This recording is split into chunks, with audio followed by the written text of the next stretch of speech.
Praise the Lord. ലൂക്കോസ് എഴുതിയ സുവിശേഷം 22-ാം അധ്യായം. പെസഹ എന്ന പുളിപ്പില്ലാത്ത അപ്പത്തിൻ്റെ പെരുന്നാൾ അടുത്തു. അപ്പോൾ മഹാപുരോഹിതന്മാരും ശാസ്ത്രിമാരും ജനത്തെ ഭയപ്പെടുകയാൽ അവനെ ഒടുക്കുവാൻ ഉപായം അന്വേഷിച്ചു.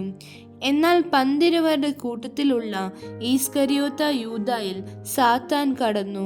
അവൻ ചെന്ന് മഹാപുരോഹിതന്മാരോടും പടനായകന്മാരോടും അവനെ അവർക്ക് കാണിച്ചു കൊടുക്കുന്ന വഴിയെക്കുറിച്ച് സംസാരിച്ചു. അവർ സന്തോഷിച്ച് അവന് ദ്രവ്യം കൊടുക്കാമെന്ന് പറഞ്ഞൊത്തു. അവൻ വാക്കു കൊടുത്തു. പുരുഷാരം ഇല്ലാത്ത സമയത്ത് അവനെ കാണിച്ചു കൊടുപ്പാൻ തക്കം അന്വേഷിച്ചു പോന്നു. പെസഹ കുഞ്ഞാടിനെ അറുക്കേണ്ടുന്ന പുളിപ്പില്ലാത്ത അപ്പത്തിൻ്റെ പെരുന്നാൾ ആയപ്പോൾ അവൻ പത്രോസിനെയും യോഹന്നാനെയും അയച്ചു. നിങ്ങൾ പോയി നമുക്ക് പെസഹ കഴിപ്പാൻ ഒരുക്കുവീൻ എന്ന് പറഞ്ഞു. ഞങ്ങൾ എവിടെ ഒരുക്കണമെന്ന് അവർ ചോദിച്ചതിന്, നിങ്ങൾ പട്ടണത്തിൽ എത്തുമ്പോൾ ഒരു കുടം വെള്ളം ചുമന്നുകൊണ്ട് ഒരു മനുഷ്യൻ നിങ്ങൾക്ക് എതിർപ്പെടും. അവൻ കടക്കുന്ന വീട്ടിലേക്ക് പിൻചെന്ന് വീട്ടുടയവനോട്, ഞാൻ എൻ്റെ ശിഷ്യന്മാരുമായി പെസഹ കഴിപ്പാനുള്ള ശാല എവിടെയെന്ന് ഗുരു നിന്നോട് ചോദിക്കുന്നു എന്ന് പറവീൻ. അവൻ വിരിച്ചൊരുക്കി ഒരു വൻമാളിക കാണിച്ചു തരും, അവിടെ ഒരുക്കുവീൻ എന്ന് അവരോട് പറഞ്ഞു. അവർ പോയി തങ്ങളോട് പറഞ്ഞതുപോലെ കണ്ട് പെസഹ ഒരുക്കി. സമയമായപ്പോൾ അവൻ അപ്പോസ്തലന്മാരുമായി ഭക്ഷണത്തിനിരുന്നു. അവൻ അവരോട്, ഞാൻ കഷ്ടം അനുഭവിക്കും മുമ്പേ ഈ പെസഹ നിങ്ങളോട് കൂടെ കഴിപ്പാൻ വാഞ്ചയോട് ആഗ്രഹിച്ചു. അത് ദൈവരാജ്യത്തിൽ നിവൃത്തിയാകുവോളം ഞാൻ ഇനി അത് കഴിക്കയില്ല എന്ന് ഞാൻ നിങ്ങളോട് പറയുന്നു എന്ന് പറഞ്ഞു. പിന്നെ പാനപാത്രം എടുത്തു വാഴ്ത്തി, ഇത് വാങ്ങി പങ്കിട്ടുകൊള്ളുവിൻ. ദൈവരാജ്യം വരുവോളം ഞാൻ മുന്തിരി വള്ളിയുടെ അനുഭവം ഇന്നു മുതൽ കുടിക്കുകയില്ല എന്ന് ഞാൻ നിങ്ങളോട് പറയുന്നു. പിന്നെ അപ്പം എടുത്ത് വാഴ്ത്തി നുറുക്കി അവർക്ക് കൊടുത്തു. ഇത് നിങ്ങൾക്ക് വേണ്ടി നൽകുന്ന എൻ്റെ ശരീരം, എൻ്റെ ഓർമ്മയ്ക്കായി ഇത് ചെയ്യുവിൻ എന്ന് പറഞ്ഞു. അവണ്ണം തന്നെ അത്താഴം കഴിഞ്ഞ ശേഷം അവൻ പാനപാത്രവും കൊടുത്തു. ഈ പാനപാത്രം നിങ്ങൾക്ക് വേണ്ടി ചൊരിയുന്ന എൻ്റെ രക്തത്തിലെ പുതിയ നിയമമാകുന്നു. എന്നാൽ എന്നെ കാണിച്ചു കൊടുക്കുന്നവൻ്റെ കൈ എൻ്റെ അരികെ മേശപ്പുറത്തുണ്ട്. നിർണയിച്ചിരിക്കുന്നത് പോലെ മനുഷ്യപുത്രൻ പോകുന്നു സത്യം, എങ്കിലും അവനെ കാണിച്ചു കൊടുക്കുന്ന മനുഷ്യന് അയ്യോ കഷ്ടമെന്ന് പറഞ്ഞു. ഇത് ചെയ്യുവാൻ പോകുന്നവൻ തങ്ങളുടെ കൂട്ടത്തിൽ ആരായിരിക്കുമെന്ന് അവർ തമ്മിൽ ചോദിച്ചു തുടങ്ങി. തങ്ങളുടെ കൂട്ടത്തിൽ ആരെയാകുന്നു വലിയവനായി എണ്ണേണ്ടത് എന്നതിനെ ചൊല്ലി ഒരു തർക്കവും അവരുടെ ഇടയിലുണ്ടായി.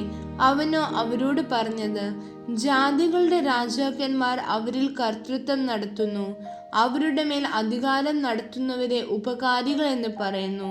നിങ്ങളോ അങ്ങനെയല്ല. നിങ്ങളിൽ വലിയവൻ ഇളയവനെ പോലെയും നായകൻ ശുശ്രൂഷിക്കുന്നവനെ പോലെയും ആകട്ടെ. ആരാകുന്നു വലിയവൻ? ഭക്ഷണത്തിനിരിക്കുന്നവനോ ശുശ്രൂഷിക്കുന്നവനോ? ഭക്ഷണത്തിനിരിക്കുന്നവനല്ലയോ? ഞാനോ നിങ്ങളുടെ ഇടയിൽ ശുശ്രൂഷിക്കുന്നവനെ പോലെ ആകുന്നു. നിങ്ങളാകുന്നു എൻ്റെ പരീക്ഷകളിൽ എന്നോട് കൂടെ നിലനിന്നവർ. എൻ്റെ പിതാവ് എനിക്ക് രാജ്യം നിയമിച്ചു തന്നതുപോലെ ഞാൻ നിങ്ങൾക്കും നിയമിച്ചു തരുന്നു. നിങ്ങൾ എൻ്റെ രാജ്യത്തിൽ എൻ്റെ മേശയെങ്കിൽ തിന്നു കുടിക്കുകയും സിംഹാസനത്തിൽ ഇരുന്ന് ഇസ്രായേൽ ഗോത്രം 12 ന്യായം വിധിക്കുകയും ചെയ്യും. ശിമോനെ, ശിമോനെ, സാത്താൻ നിങ്ങളെ കോതമ്പ് പോലെ പാറ്റേണ്ടതിന് കൽപ്പന ചോദിച്ചു. ഞാനോ നിന്റെ വിശ്വാസം പോയി പോകാതിരിപ്പാൻ നിനക്ക് വേണ്ടി അപേക്ഷിച്ചു. എന്നാൽ നീ ഒരു സമയം തിരിഞ്ഞു വന്ന ശേഷം നിന്റെ സഹോദരന്മാരെ ഉറപ്പിച്ചു കൊള്ളുക. അവൻ അവനോട്, കർത്താവേ, ഞാൻ നിന്നോട് കൂടെ തടവിലാകുവാനും മരിപ്പാനും ഒരുങ്ങിയിരിക്കുന്നു എന്ന് പറഞ്ഞു. അതിന് അവൻ, പത്രോസേ, നീ എന്നെ അറിയുന്നില്ല എന്ന് 3 വട്ടം തള്ളി പറയും മുമ്പേ ഇന്ന് കോഴി കൂകുകയില്ല എന്ന് ഞാൻ നിന്നോട് പറയുന്നു എന്ന് പറഞ്ഞു. പിന്നെ അവൻ അവരോട്, ഞാൻ നിങ്ങളെ മടിശീലയും പൊക്കണവും ചെരുപ്പും കൂടാതെ അയച്ചപ്പോൾ വല്ല കുറവും ഉണ്ടായോ എന്ന് ചോദിച്ചതിന് ഒരു കുറവും ഉണ്ടായില്ല എന്ന് അവർ പറഞ്ഞു. അവൻ അവരോട്, എന്നാൽ ഇപ്പോൾ മടിശീലയുള്ളവൻ അത് എടുക്കട്ടെ. അവണ്ണം തന്നെ പൊക്കണമുള്ളവനും ഇല്ലാത്തവനോ തൻ്റെ വസ്ത്രം വിറ്റു വാൾ കൊള്ളട്ടെ. അവനെ അധർമ്മികളുടെ കൂട്ടത്തിൽ എണ്ണിയെന്ന് എഴുതിയിരിക്കുന്നതിന് ഇനി എന്നിൽ നിവൃത്തി വരണമെന്ന് ഞാൻ നിങ്ങളോട് പറയുന്നു. എന്നെക്കുറിച്ച് എഴുതിയിരിക്കുന്നത് നിവർത്തി വരുന്നു എന്ന് പറഞ്ഞു. കർത്താവെ, ഇവിടെ 2 വാളുണ്ട് എന്ന് അവർ പറഞ്ഞതിന് മതി എന്ന് അവൻ അവരോട് പറഞ്ഞു. പിന്നെ അവൻ പതിവ് പോലെ ഒലിവുമലയ്ക്ക് പുറപ്പെട്ടു പോയി. ശിഷ്യന്മാരും അവനെ അനുഗമിച്ചു. ആ സ്ഥലത്തെത്തിയപ്പോൾ അവൻ അവരോട്, നിങ്ങൾ പരീക്ഷയിൽ അകപ്പെടാതിരിപ്പാൻ പ്രാർത്ഥിപ്പിൻ എന്ന് പറഞ്ഞു. താൻ അവരെ വിട്ട് ഒരു കല്ലേറ് ദൂരത്തോളം വാങ്ങിപ്പോയി മുട്ടുകുത്തി, പിതാവേ, നിനക്ക് മനസ്സുണ്ടെങ്കിൽ ഈ പാനപാത്രം എങ്കിൽ നിന്ന് നീക്കണമേ. എങ്കിലും എൻ്റെ ഇഷ്ടമല്ല, നിന്റെ ഇഷ്ടം തന്നെ ആകട്ടെ എന്ന് പ്രാർത്ഥിച്ചു. അവനെ ശക്തിപ്പെടുത്തുവാൻ സ്വർഗത്തിൽ നിന്നൊരു ദൂതൻ അവന് പ്രത്യക്ഷനായി. പിന്നെ അവൻ പ്രാണവേദനയിലായി അതിശ്രദ്ധയോടെ പ്രാർത്ഥിച്ചു. അവൻ്റെ വിയർപ്പ് നിലത്ത് വീഴുന്ന വലിയ ചോരത്തുള്ളി പോലെയായി. അവൻ പ്രാർത്ഥന കഴിഞ്ഞ് എഴുന്നേറ്റ് ശിഷ്യന്മാരുടെ അടുക്കൽ ചെന്ന് അവർ വിഷാദത്താൽ ഉറങ്ങുന്നത് കണ്ട് അവരോട്, നിങ്ങൾ ഉറങ്ങുന്നത് എന്ത്? പരീക്ഷയിൽ അകപ്പെടാതിരിപ്പാൻ എഴുന്നേറ്റ് പ്രാർത്ഥിപ്പിൻ എന്ന് പറഞ്ഞു. അവൻ സംസാരിക്കുമ്പോൾ തന്നെ ഇതാ ഒരു പുരുഷാരം, പന്തിരുവരിൽ ഒരുവനായ യൂദ അവർക്ക് മുൻ നടന്ന് യേശുവിനെ ചുംബിപ്പാൻ അടുത്തു വന്നു. യേശു അവനോട്, യൂദായെ, മനുഷ്യപുത്രനെ ചുംബനം കൊണ്ടോ കാണിച്ചു കൊടുക്കുന്നത് എന്ന് പറഞ്ഞു. സംഭവിപ്പാൻ പോകുന്നത് അവൻ്റെ കൂടെയുള്ളവർ കണ്ട്, കർത്താവെ, ഞങ്ങൾ വാൾ കൊണ്ട് വെട്ടേണമോ എന്ന് ചോദിച്ചു. അവരിൽ ഒരുത്തൻ മഹാപുരോഹിതന്റെ ദാസനെ വെട്ടി അവന്റെ വലത്തെ കാത് അറുത്തു. അപ്പോൾ യേശു, ഇത്രയ്ക്ക് വിടുവിൻ എന്ന് പറഞ്ഞ് അവന്റെ കാത് തൊട്ട് സൗഖ്യമാക്കി. യേശു തന്റെ നേരെ വന്ന മഹാപുരോഹിതന്മാരോടും ദേവാലയത്തിലെ പടനായകന്മാരോടും മൂപ്പന്മാരോടും, ഒരു കള്ളന്റെ നേരെ എന്ന പോലെ നിങ്ങൾ വാളും വടിയുമായി പുറപ്പെടുന്നുവോ? ഞാൻ ദിവസേന ദേവാലയത്തിൽ നിങ്ങളോട് കൂടെ ഇരുന്നിട്ടും എൻ്റെ നേരെ കൈ ഓങ്ങിയില്ല.